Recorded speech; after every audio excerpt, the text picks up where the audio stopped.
Hi, welcome to Comic Talk. I'm Drew. I'm Christina. And this is our weekly pull list review for June 22nd. 22nd.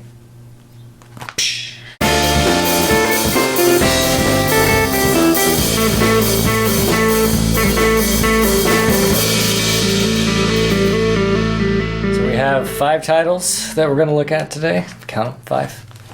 Mm-hmm. First we got Power Man and Iron Fist. And then we got Doctor Strange. Should get the numbers. Number 9. Number 9? Yeah. Number 9. Number 9. Number 9. Magic number 9. Number 9. Love Potion number 9.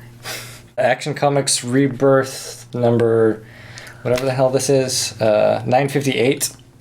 Is that like number 1? Or is that... I think it's like some other number 1 after with the the introductory number 1. Okay. Yeah, they just numbering. I don't understand. Flash Rebirth number 1. Archie number 9. Number 9. Oh, number 9. Just got number 9s. Number 9. We're going to start out with Power Man and Iron Fist number 5. This is by Walker, Flaviano, and Rauch. Or Rauch. Rauch. So what happens in Power Man and Iron Fist number 5? So they have become the dynamic duo. Yes. And Luke Cage has caved to... Yeah, he's in it now. Yeah. So they fight off... oh goodness, I already forgot his name. It's like Manslaughter... Marsdale. Marsdale. Manslaughter Okay. Marsdale. Yeah. So they get in a little tiff with him, and like everybody's talking about it. Mm-hmm. They get video up, and there's a talk show, and then yeah. So that's kind of like the real linchpin of the issue, I guess, is that there's this talk show where they're talking about it, and people are calling in and giving different perspectives on the same thing, which are all a little bit different. And then they're like, well, let's just go down there and tell them. Like, man, this was just so funny. Oh yeah, like, no, and I think I read, I don't know what other number it was, but yeah, it's still got the same humor. Yeah. So it's almost what did Josh say? Like blaxploitation filmy a little bit, like with Power Man saying stuff like fiddle faddle, and just the fact that the villain looks like, they made the joke like a cross between Prince and Mr. T. Mm-hmm. Just the way people talk and everything. Yeah. And I really thought the idea of having the talk show host be the sort of meta narrator within it, and sorting through all these like different perspectives and stuff. I've read some other comic recently that was based on like the way it was the Last Question Quarterly, and it was like that, where people were just telling like the same story from a different perspective, and O'Neill said it was based on like the film, some Russian film, I can't remember the name of it. But yeah, it's odd that, that's not a storytelling technique that's used very often. Then I've read like a couple things in the weeks that they used it, so that's interesting. Anyhow, I just kind of wondered, so you know how they go to the studio to like clear things up and give their side. Mm-hmm. But would any other kind of superhero do that? Like, I don't know. Is that like a typical... I don't feel like that's a typical... No. ...superhero thing. Yeah, and that's one of the cool things about this, is it's very, like... for being blatantly superhero and everything, it's very, like, this is probably what it would be like. Yeah. I could see maybe, like, Deadpool or... Sure, yeah. Spider-Man, maybe, like, going down to do something like that. But, yeah, this is really... and just the fact that Iron Fist is so into the whole thing. He's like, oh man, they're talking about us on the radio. Like, that's so cool. People think you can fly. And that's awesome. Yeah. Yeah. Artwork, what did you think? I like the paneling. Yeah. I think it's fun. I think there's some interesting paneling in here. It's nothing like too drastic, like what we see in like The Flash, which we're going to talk about later. Yes, that was the other one that I... but, it's still kind of breaking up just the monotony. Yeah, definitely. I like how everything in this book has consistently looked very penciled. It doesn't have a very digital feel to it at all. I mean, you can tell like the coloring and stuff. Like, yeah, they probably did that digitally, but just having that extra little etchiness in there, I think really adds to the style. It makes it more. I mean, I don't want to say gritty because that implies like a completely different thing, but maybe just a little like dirtier and realer. Yeah, like I don't know, like down to earth or like authentic are the right words, but like I mean, these guys are pretty much like, I guess like I don't think of them as the typical superhero. Yeah, they don't carry themselves the same way that like, you know, Batman and I mean like they're I mean, well, actually, like the good deed that they did was on accident. Yeah. But like they do good deeds, but they're not. I guess so serious about it. They're not so like life and death about it. So yeah, it's not a huge deal to them. They just feel like, I mean, one of them thinks it's fun and the other one's just kind of along for it. But yeah, I agree. And I think the real genuine feeling of the art and stuff really plays to the overall tone of the book, just being very like honest, kind of real life, realistic and stuff. Yeah. You know. Yeah. It's good stuff. Next up from Marvel, we have Doctor Strange #9. This is by Jason Aaron, Bacalo, and Townsend. So what happens in Doctor Strange #9? This, I guess, was just this group. I don't remember. The Empirical. Yeah. This empirical group wants to purify and cleanse the world of magic. But Doctor Strange and his team... Butler and librarian. Yeah. They are trying to gather up all the magic that's left because there is an evil force in the cellar. Yeah, and also they need to defeat the Empirical. Well, which is, yes. Yeah, the other part about it. But, yeah, like, they need to make sure the magic doesn't get completely eradicated. Otherwise, they can't take care of this really terrible, creepy thing that is made of pain, apparently. Yeah. Pain and magic and deprivation or something. Darkness. Yeah, darkness overall. So right off the bat, this first page kind of goes through some people, like a bunch of people just show up to this place and they don't know why they're there, but they've all been like touched by magic in some way. And it gives like this little story about them and why they're there and stuff like that. I really enjoyed that part. Yeah. It reminded me of like the beginning of Sandman. Yeah. You know, when it's going through all those like different characters and telling them. And this, I mean, is talking about how they're being affected by this, I guess, rupture and it's all bad things. Yeah, they've all been negatively affected somehow. Right. Which is what brings them all together. So I thought that was really cool. And man, I know coming into this for you must have been hard because this is a storyline that's been going on for, I think, like pretty much the whole time. Great. And the next one is going to be like the conclusion of it. So yeah. I was wondering, like, why am I so confused? And it's just, I guess... It's a lot. Yeah. Yeah. I mean, I was expecting trippy, but... it's pretty trippy. It's more just... I'm trying to figure out what was going on. What the hell's going on. Yeah. Yeah. Another thing I liked about it is that... Okay, so... The girl that's a librarian, she showed up like really early on and she had like, I think it was something growing out of her head or something that she needed the doctor to like help her get rid of, some bad magical virus or something like that only he was equipped to take care of. And then as repayment, she decided to stay back and like organize his library because it was like a clusterfuck of books flying all over the places and stuff. So but at this point in the story, like, she's really become, like, an integral part of the team, you know? And I just like this idea of, like, the Sorcerer Supreme, like, having a badass librarian. Like, it just makes sense to me. And I'm not just saying that to pander to you because you're a librarian. She's a librarian.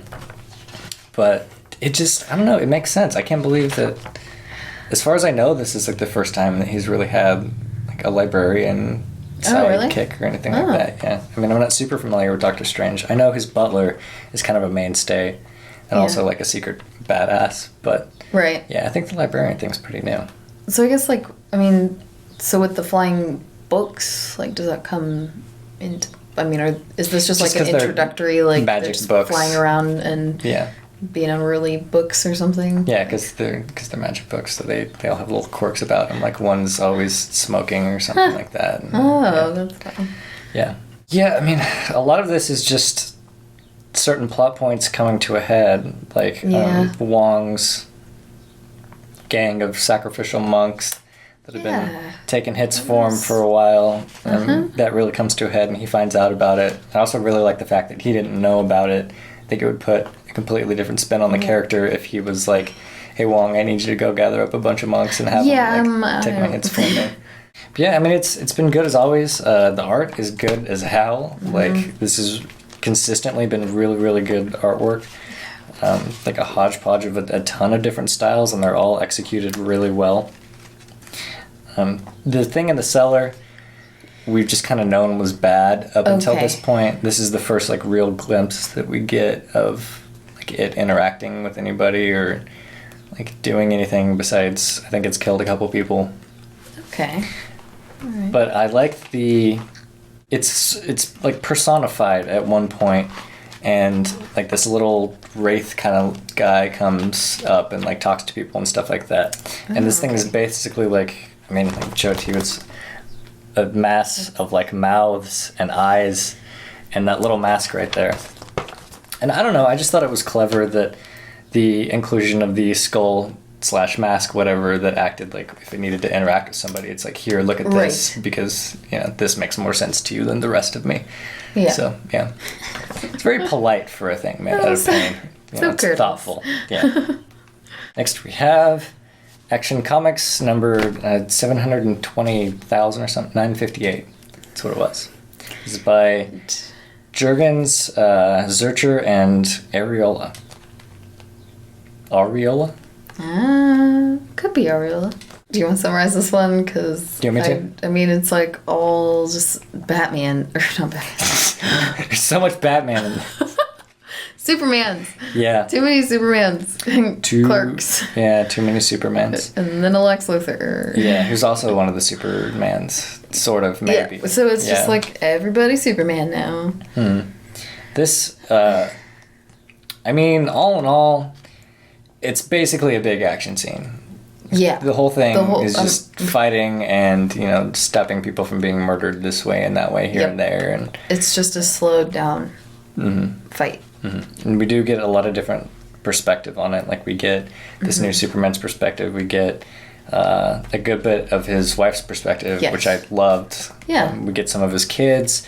We get some of the Clark Kent, who has apparently never been Superman before. He's just like a regular journalist dude now, and nobody knows, like, you know, even Jimmy Olsen's like, what the hell are you doing, dude? Are you gonna go, like, help out? Or he's just doesn't understand. So, is it like Superman was split in two? I don't know. I can't tell you. I mean, okay. I mean, I'm guessing it's all going to be revealed. Yeah, as we get farther along in there.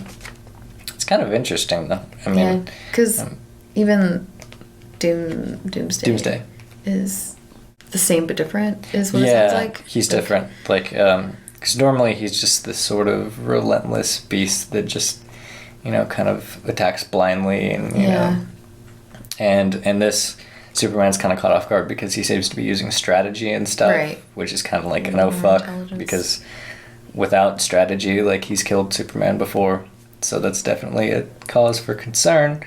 You know, if he's stepping up his game in any way. Yeah, no.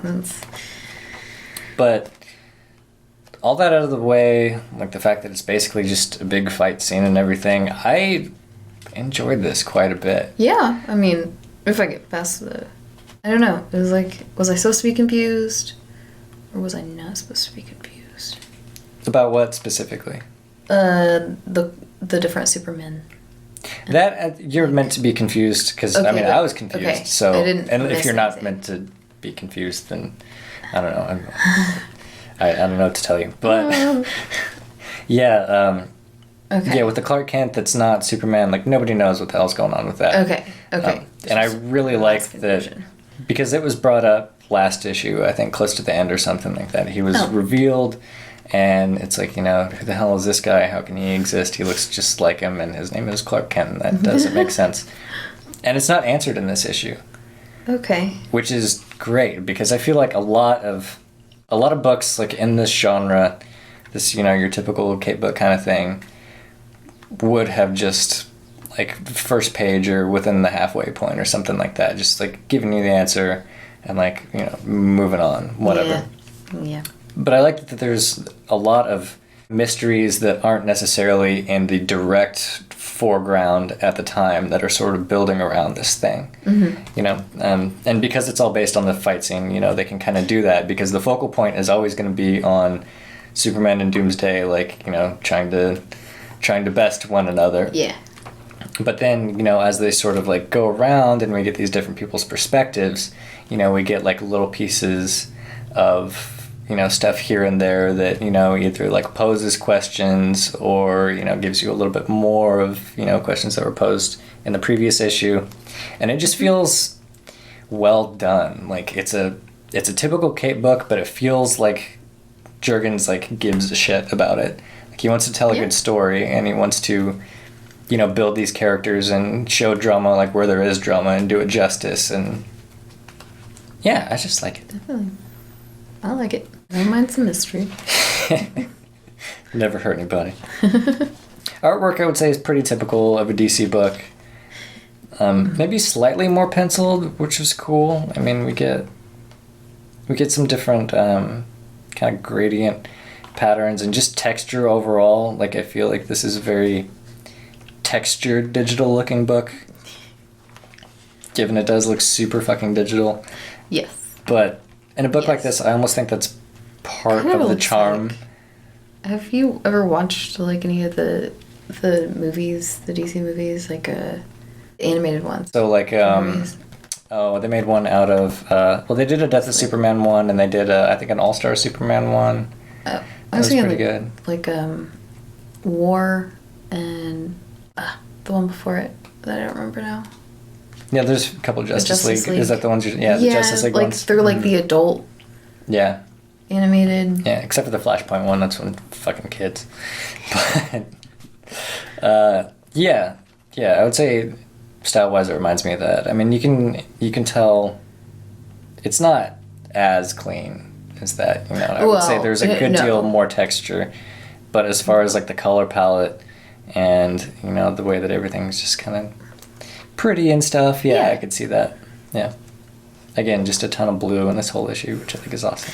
Except Doomsday, he's green. So green. Gray. The epic battle between blue and red and green and gray. Flash, number 1 by Williamson That is the longest fucking name. Giandomenico. Giandomenico? Yeah. And Placentia. So what happens in the Flash number 1? It's Flash, it's Flash. They established that several times in here. Yes. Yeah. He is so the fastest much man Flash. alive. Yes. Yeah. So much speed. And they're solving a crime. And his friend August, or I guess also partner. Yeah. He's trying to figure out what happened to his brother. Mm-hmm.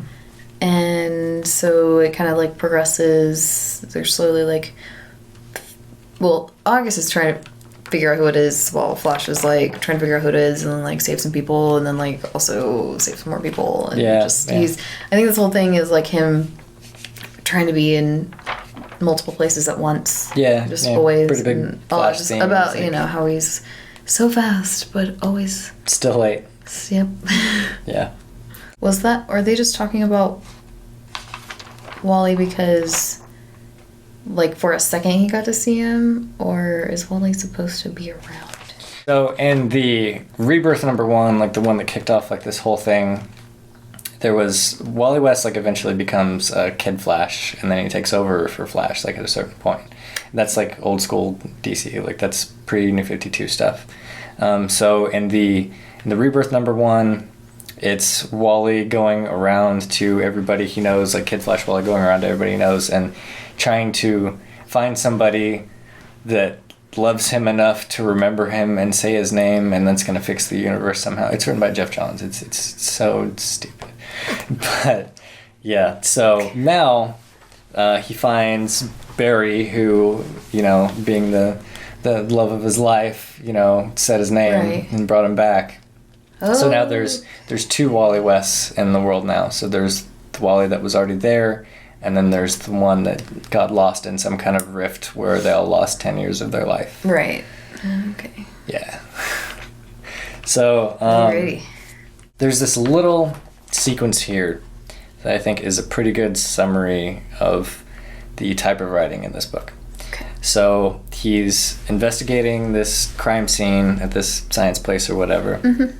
Barry's saying, well, the thieves wanted us to think this was just a simple smash and grab, but it clearly wasn't. And his partner says, you know that how? He says, see these containers that were left untouched? These containers are deadly if they're exposed to the air, and blah, blah, blah. And then he goes on to say, we know that the person that did this had some sort of like science background, and his partner's like, you're a genius. It's just so fucking on the nose and cheesy, and like I like how dense the writing is. Like there's tons of dialogue, there's tons of like narration and exposition and stuff, but it's just shitty. Like I didn't want to finish reading this. I got like a third of the way through, and I'm like, I'm not invested in any of this. Like I've got the fucking Flash origin story for like the 900th time in my life, and then, you know, we get this, you know, the basic shit between him and Iris that's solved in like a half second, you know, where she's like, you need to be more like this, Barry, and he's like, wow, you're absolutely right, I never thought of that, thank you, Iris, that's why you're my best friend, blah blah. And then Wally's like, oh, you two, aren't you married yet, blah blah blah. And it's like, this has nothing for me. Like this is not a good story, and I'm it's not when I got told to the well. end. Yeah, it sucks. I really like the artwork. Yeah. Nice. He looks really cool. Pretty Yeah. much every panel. Yep. I like the eyes. Yeah, the too. eyes are really cool. There's fucking like lightning and fire everywhere all the time, and like really cool paneling. And I like how they went to a simpler, not only color palette but drawing style when he's in the more like mundane parts of his life. Like when he's just hanging out doing whatever, you know. It's like this almost like old school sort of simplicity in the art style. But then when he's the Flash, it's like fucking angular panels and oranges and yellows and blues, and it's just pretty to look at. Oh yeah. Yeah. But the story's shit. So if they... Pretty much. Yeah. It's nice to look at, but... That's that. Yeah. Yeah. Kind of... Yeah. So sorry, Williamson, but Gian Domenico and Placentia really rocked it. Yeah. Yeah. And last we have Archie number 9. Number 9. This is by Mark Waid and Veronica Fish. What happens in Archie number 9? So Veronica is trying to fit into his world. Mm-hmm. Yes, because her dad doesn't want to, which I don't know why, but doesn't want to ever see Archie again. So they have to now hang out at his house. Yeah. Yeah. Live in Archie's life. And she's not really adjusting well. He and his mom try to help out and just kind of let her take over, which is great at first, and then it's like... Until it's awful. Okay, where did our life go? Yeah. So I know we usually talk about the artwork last, but the visual humor in this is just so dense that it's the first thing that I want to talk about. Like from this opening sequence where he's standing outside the mansion where he's not allowed to go anymore, and just every panel, it's like him putting up this like security, over the top security system like thing to keep Archie out, and every panel it just gets worse. Like first there are trees, and then he puts up like a big ass fence, and then there's barbed wire on top of the fence, and then there's a sniper tower that gets put up. And then there's beekeepers that come in to bring in bees, and then a shark is lowered down, and then the door is welded shut. Another spot that really got me is, so Veronica's totally like redoing Archie's house and just bringing everything she needs to make herself comfortable, whatever. Yeah.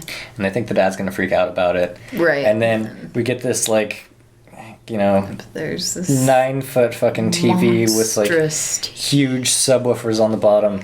And just the dad's, like, position, like, he's kneeled down in front of it with his hand on it. Like, it's some sort of, like, you know, like religious... a tear. Yeah, artifact or something. And, like, you know, he's got his, you know, down like that. And it's like he's so, like, moved and taken aback. Like, it's this... It's so sacred to him, you know. It's the most beautiful thing he's ever seen in his life. He's brought to tears just by the presence of this fucking thing. Yeah, just little things like that. Yeah. There's so much storytelling, extra storytelling in the artwork. Right. Like, Mark Waid is a good-ass writer, but you still get more to the story because Fish is a good-ass artist. Yeah. Like, it's awesome. Okay, so back to the story. Well, I already said that Mark Waid was a really good writer, but how did you feel about the writing? Like, what was your general impression? Well, I'm not sure what happened in the other issues, but for this one, I liked how, I don't know, it was kind of, like, I've read this kind of story before. Sure. With, like, you know, boy gets a rich girlfriend has to...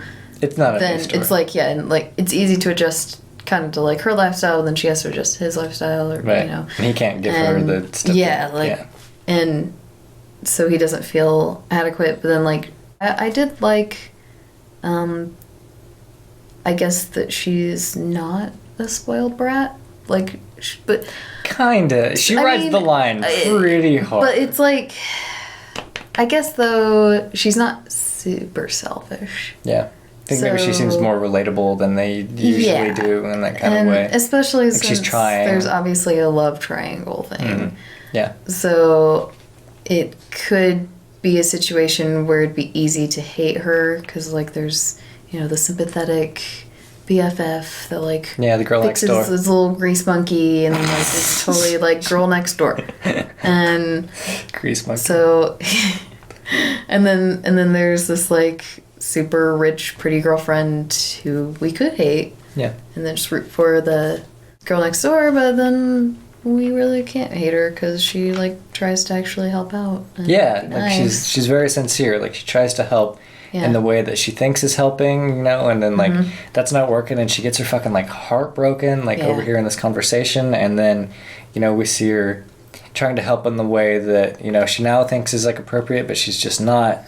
I mean, she's, like, never done it before. She's, like, a child in this world. Like, she goes to the grocery store and, like, is just having a nervous breakdown. Who is Bam? Yeah, exactly. So, yeah, I mean, I do like that he took the time to give, like, both sides of the difficulty and stuff, you know? I mean, it's not just, like, this... As much as I don't, like, you know, aristocrats and whatever, like, this shitty aristocrat that's like, oh, everything here is, like, beneath me, and you need to fix it, whatever. It's like, no, she... Like, like, even when she's like, isn't this the guest house? Or, like, right, where's the main house? Why don't you ever take me in the main house? Yeah, it's mostly just, like, she's confused, which is, like, really? Yeah. Well, I mean... But, I mean, yeah, like, she, I guess, just... It's not her fault. Has lived in her own world. The writing overall, I feel, I mean, this is, like, has a very sitcom feel to it. Yes. And it's never really lost that as far as much as I've read of it. Yeah. But I feel like it's a really good sitcom. Like, I mean, it doesn't bother me. I don't feel like it's 2.5 Men level, you know, it's like... or even, like, Full House, where there's going to be, like, really sappy music when there's about to be a learning moment. Yeah. Somebody runs up the stairs and then, oh, Dad's got to think hard about this. Yep. Yeah, it just, I don't know, it's fun. You know, it's all these things that I usually describe things that I don't like with, but it's like, it's really good at them. Yeah. You know, so, I mean, what are you going to do? It's just a fun read. I'm glad it's on the pull list. It's completely different than, you know, anything else out that I'm aware of. So, yeah, it's good stuff. Archie number 9. And that'll do it. Yeah, check back on Monday, and then Wednesday after that, and there's Facebook and Twitter and Tumblr and a podcast or YouTube if you're listening on the podcast. We have so much fucking shit to say at the end now, and it sucks. Later.